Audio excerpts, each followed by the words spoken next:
Hello, bonjour, je vais parler du prince Harry et de Meghan Markle, on va parler de Spotify.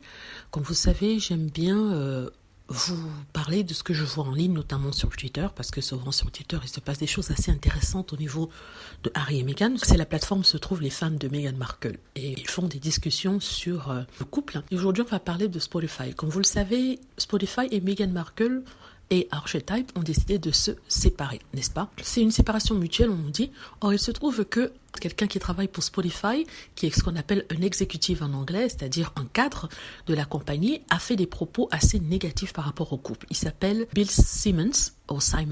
Il a vraiment mal parlé du prince Harry. J'ai pas envie de répéter ça ici parce que vraiment ça n'en vaut pas la peine. Donc il était très négatif par rapport au prince Harry qui lui a fait confiance. Ils ont eu une conversation ensemble sur le podcasting, sur le sujet à discuter. Or celui-ci utilise ces conversations pour se moquer du prince Harry lors de son propre podcast à lui. Il faut rappeler que c'est un monsieur qui avait créé différents podcasts autour du sport, de différents forums qu'il a ensuite revendus à Spotify pour 200 millions de dollars et il est devenu un cadre chez Spotify. Il était censé soi-disant travailler avec le prince Harry, même si quelqu'un sur internet a fini par enquêter pour voir que en fait son interaction avec le prince Harry était très brève. Vous voyez, donc les fans de Meghan Markle disent que après la séparation de Meghan et de Spotify, ils étaient prêts à garder leur compte de Spotify parce que vous savez sur Spotify il y a d'autres podcasts qui les intéressaient, et elles voulaient garder ça. Mais après que ce monsieur ait tenu des propos aussi négatifs, manquant de respect à Harry et Meghan, les fans de Meghan maintenant annulent leur compte de Spotify et ne souhaitent plus aller sur cette plateforme-là. Et c'est le mot qui a été donné, tous les fans de Meghan Markle sont en train de canceller